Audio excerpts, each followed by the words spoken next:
Hai, kali ini saya akan memotivasi adik-adik yang kemarin direct DM ke Instagram saya, meminta saya untuk memotivasi untuk teman-teman yang adik-adik yang akan terjun ke dunia perhotelan ya. Di sini saya bercerita dulu.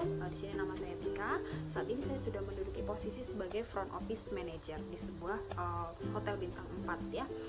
Nah, pertama-tama terjun di dunia perhotelan, saya itu posisinya sebagai business center staff ya. Business center staff itu di bawah departemen front office.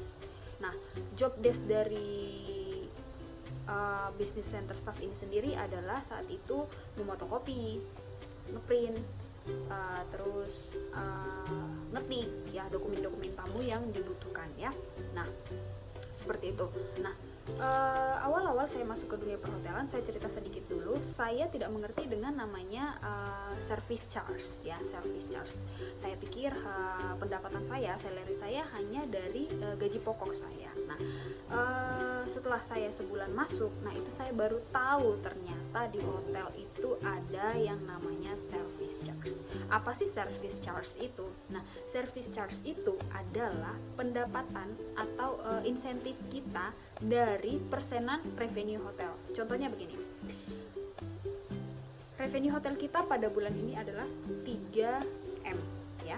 Nah, service charge itu diambil 10% dari revenue, yang artinya berapa? 3 miliar, 10% dari 3 miliar itu berarti 300 juta ya. 300 juta itu akan dibagikan kepada, contohnya dalam sebuah hotel A memiliki karyawan sebanyak 150. Nah, 300 juta itulah yang akan dibagikan kepada 150 karyawan tersebut di luar dari gaji pokoknya. Nah, itu yang saya baru tahu setelah saya 1 bulan bekerja di dunia perhotelan. Jadi untuk adik-adik yang ingin terjun ke dunia perhotelan, di sini saya memantapkan ya, memotivasi, mendorong, mendukung bahwa pilihan kamu sudah tepat. Karena selain dari gaji pokok, kamu akan mendapatkan service charge. Belum lagi jika hotel yang memiliki kebijakan yang lain ya, seperti transportasi atau apapun itu. Nah, pastinya kita tidak akan mengharapkan dari yang gaji pokok saja ya. Contohnya saja di sebuah kota itu UMP-nya 2,5 juta. Nah, kalau servisnya, kalau misalnya dari sebuah hotel itu revenue-nya itu tinggi, mungkin berkisar 3 miliar, 4 miliar, at least kamu akan mendapatkan servis 2 juta sampai 3 juta. Kita buat saja di tengah-tengahnya 2,5 juta. Nah, kamu sebagai rank and file atau kita bilang saja resepsionis pada saat itu ya, kamu sudah memegang atau mengantongi gaji kamu atau pendapatan kamu sebesar 5 juta. Satu UMP-nya tadi contohnya 2,5 juta, satu lagi service charge-nya 2,5 juta. Jadi dengan posisi kamu hanya sebagai resepsionis saja, kamu sudah mendapatkan per bulannya income kamu adalah 5 juta. Nah, itu sih uniknya di dunia perhotelan. Jadi jangan pernah ragu-ragu untuk join ya, terjun ke dunia perhotelan. Nah, itu mengenai salary. Saya akan lanjutkan ya mengenai karir perjalanan saya selama sebagai hotelier. Nah, pertama-tama saat itu saya bekerja sebagai business center staff. Saya ulangi ya, pekerjaannya tadi adalah memotokopi, ngeprint, ngetik ya dokumen-dokumen tamu jika dibutuhkan. Nah, pada saat itu saya tidak mau berhenti sampai di situ saja. Saya tidak mau jadi tukang fotokopi terus, tidak mau jadi tukang ketik terus. Nah, setelah jalan 2-3 bulan saya merencanakan ya. Nah, dalam sebuah karir sangat-sangat diperlukan yang namanya perencanaan. Saya melihat teman saya sebagai resepsionis, wah saya ingin sekali berdiri di counter itu. Saya ingin sekali untuk melayani tamu ya. Saya ingin sekali memberikan pelayanan yang terbaik buat tamu ya pada saat proses check-in pastinya ya. Nah, di situ saya menantang diri saya pasti bisa. Nah, ini yang perlu ditanamkan jika kita ingin ya mendapatkan suatu posisi ya. Jika kita ingin mendapatkan sesuatu yang harus kita capai ya. Nah, saya di situ yang saya tanamkan saat itu adalah saya pasti bisa ya, saya pasti bisa. Nah, pada saat itu saya mengajukan ya permohonan kepada atasan saya ingin belajar sebagai resepsionis ya, walaupun saat itu posisi saya memang sebagai business center staff ya. Nah, pada saat saat itu saya sangat termotivasi ya, sangat senang sekali belajar di mengenai resepsionis ya. Jadi bagaimana cara menghandle tamu, bagaimana cara cashiering atau kasir ya, terus bagaimana cara proses check out, check in, semuanya saya sangat excited. Nah, tidak mudah ya pada saat itu karena memang posisi saya atau background saya, latar belakang pendidikan saya bukan dari pariwisata perhotelan. Nah, itu sangat sedikit sulit ya, tantangan bagi saya bagaimana cara menyesuaikan pengetahuan saya akan dunia atau ya section resepsionis itu. Tapi saya selalu tanamkan di hati saya pasti bisa.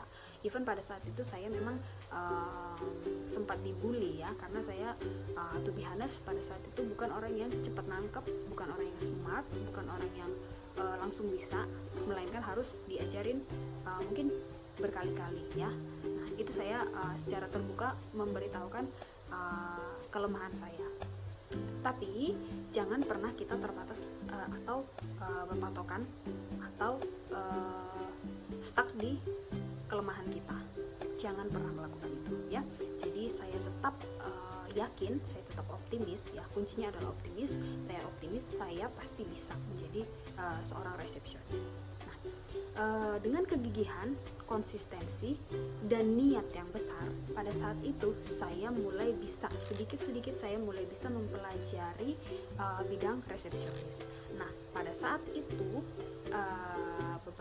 salah satu teman saya mengundurkan diri ya, mengundurkan diri dalam artian resign ya. Nah, di situ saya diberikan kesempatan untuk menjadi seorang resepsionis. Satu, berarti keinginan saya sudah tercapai ya. Nah, tidak berhenti sampai di situ, saya melihat lagi supervisor saya ya, dia melakukan beberapa pekerjaan yang saya sangat ingin ya, saya sangat ingin bisa seperti dia. Dan selanjutnya mungkin sekitar 8 bulan saya sebagai resepsionis, saya menginginkan posisi seperti dia. Lagi-lagi saya tanamkan saya pasti bisa. Kuncinya adalah itu ya, kita optimis dulu, kita percaya dulu, kita tanamkan dulu di benak kita bahwa kita bisa. Saya sering perhatikan ya, saya perhatikan apa yang dia kerjakan. Saya ingin melakukan juga ya, saya ingin bisa melakukan apa yang dia kerjakan. Nah, suatu saat saya meminta kepada supervisor saya, izinkan saya untuk melakukan pekerjaan ini. Dan pada saat itu luckily supervisor saya memberikan izin ya. Nah, pada saat itu saya melakukan kesalahan ya, saya melakukan kesalahan tidak sesuai dengan prosedurnya, standarnya. Nah, di situ saya tidak dibantu sama sekali karena apa? Ya mungkin memberikan pelajaran juga buat saya supaya saya tahu di mana letak kesalahannya. Nah, di situ dari kesalahan itu saya belajar dan akhirnya saya mengerti. Dan tidak lama beberapa bulan kemudian supervisor saya mulai mengundurkan diri ya, karena satu dan lain hal. Di situ saya tertantang untuk bisa mengisi posisi ini. Dan kembali lagi saya memiliki keyakinan bahwa saya pasti bisa. Dan pada saat itu beruntungnya atasan saya mencoba mempercayakan saya untuk di posisi seperti itu ya. Oke, 8 bulan berjalan sebagai resepsionis, saya mulai menduduki posisi sebagai supervisor, yang artinya tanggung jawab saya lebih tinggi lagi ya. Semakin tinggi pohon ya, anginnya juga pasti semakin kencang ya. Nah, pada saat itu saya juga merasakan banyak hal ya, jatuh bangun, bagaimana cara saya menjadi supervisor ya, yang artinya saya mensupervisi bawahan saya seperti resepsionis seperti itu ya. Nah, tapi lagi-lagi saya memiliki keyakinan bahwa saya pasti bisa. Nah, dengan dorongan atau motivasi yang dari dalam diri saya, perlahan-lahan saya bisa mengasah diri saya dan saya akhirnya bisa. Kemudian saya melihat lagi atasan saya sebagai duty manager. Saat itu saya memimpikan lagi saya harus bisa seperti dia, ya. Jadi saya kemudian mulai mempelajari lagi apa yang menjadi the job desk duty manager saya. Bahkan saya sempat menawarkan diri jika ada pekerjaan yang mungkin dia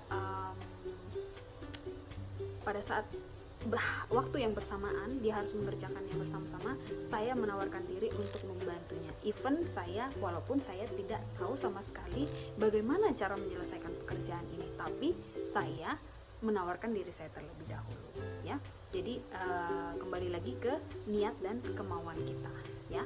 Saya mulai menawarkan diri perlahan-lahan dengan kemauan keras dan niat yang begitu besar, saya bisa mengerjakan apa yang dikerjakan oleh duty manager saya. Lalu pada saat keadaan seperti itu, saya memutuskan untuk mengundurkan diri dan mencoba melamar ke hotel yang lain untuk menjadi seorang duty manager. Dan pada saat itu saya diterima. Nah, kemudian tidak berhenti sampai di situ, ya. Setelah posisi saya di duty manager, kembali lagi semakin tinggi pohonnya, semakin kencang anginnya, ya.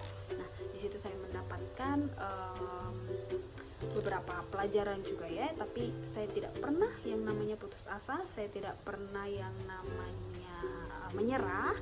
Saya terus belajar dan satu lagi yang saya ingin bagikan kepada adik-adik bahwa konsistensi, ya. Saya bisa sampai saat ini itu semua karena konsistensi atau ketekunan, ya, ketekunan dan keuletan, ya. Saya tidak pernah yang namanya mengatakan saya tidak bisa atau saya menunda pekerjaan. Saya paling tidak suka yang namanya menunda pekerjaan, dan saya tidak pernah bilang jika atasan saya menyuruh saya melakukan pekerjaan yang belum pernah saya kerjakan, saya tidak pernah bilang saya tidak bisa. Tapi saya akan selalu menjawab, saya akan coba dan saya akan lakukan yang terbaik, seperti itu. Nah, kurang lebih 2 tahun, ya, saya menduduki posisi sebagai duty manager. Kemudian saya melihat atasan saya lagi sebagai front office manager. Saya melihat, wah, luar biasa, ya. Jika saya berada di posisi itu, pastinya saya akan merasa semakin tertantang lagi, ya. Kemudian saya mencoba menawarkan diri kembali, ya, untuk mengerjakan apa yang dikerjakan oleh front office manager saya, sembari saya melakukan yang namanya pembelajaran mengenai leadership. Nah, itu sejak saya menduduki posisi sebagai duty manager, saya sudah sebagai supervisor, saya sudah mulai mengasah diri saya untuk menjadi seorang leadership yang baik itu seperti apa. Nah, di posisi duty manager, saya mencoba untuk mempelajari apa yang dikerjakan oleh front office manager saya. Nah, dengan kemauan yang besar tadi, juga dengan konsistensi, keuletan, kedisiplinan, dan kemauan niat yang besar, ya, untuk memperoleh sebuah posisi tersebut, akhirnya saya dipercayakan untuk menjadi front office manager sebuah perusahaan. Kira-kira seperti itu, ya, yang mau saya bagikan. Jadi untuk teman-teman semuanya, saya mau sharing bahwa saya ini bukan orang yang smart, ya. Saya bukan orang yang IQ-nya di atas standar, tidak, ya. Saya jauh dari itu. Tapi satu hal yang saya tanamkan di dalam diri saya, konsisten, ya. Saya harus konsisten, saya harus ulet, saya harus disiplin, dan saya harus memiliki niat, ya, kemauan yang besar untuk bisa mencapai posisi tersebut, ya. Hanya itu saja yang bisa saya sharing. Semoga adik-adik yang ingin sekali terjun di dunia perhotelan, saya sangat mendukung. Kalian akan sangat senang, ya, terjun ke dunia perhotelan. Karena apa? Saat kita memberikan pelayanan yang terbaik buat tamu, ada kepuasan tersendiri di hati kita, ya. Ada kepuasan tersendiri yang merasa kita sangat bangga, ya, telah melakukannya dan memberikan yang terbaik buat para tamu, seperti itu, ya. lagi saya sampaikan di sini bahwa tidak menjadi jaminan bahwa jika kamu smart kamu akan cepat berada di posisi yang kamu inginkan. Tidak menjadi jaminan kalau kamu sekolahnya itu dari dunia perhotelan dan cepat untuk mendapatkan posisi tersebut. Tidak, saya bukan dari dunia perhotelan dan IQ saya sedang-sedang saja ya. Tapi saya bisa melewati semuanya ya. Satu, karena itu tadi yang saya sebutkan, konsistensi, keuletan, disiplin, niat, dan kemauan yang besar ya untuk mendapatkan posisi tersebut. Jadi kurang lebih 5 tahun di dunia perhotelan saya sudah bisa mendapatkan jabatan sebagai front office manager. Saya harap adik-adik yang akan memulai karir di dunia perhotelan bisa melakukannya seperti saya. Mudah-mudahan semua adik-adik termotivasi saat ini. Pastinya apapun yang kamu cita-citakan, kamu harus tanamkan dulu di hati kamu bahwa kamu pasti bisa. Sekian dari saya, semoga bermanfaat. Terima kasih, sampai jumpa.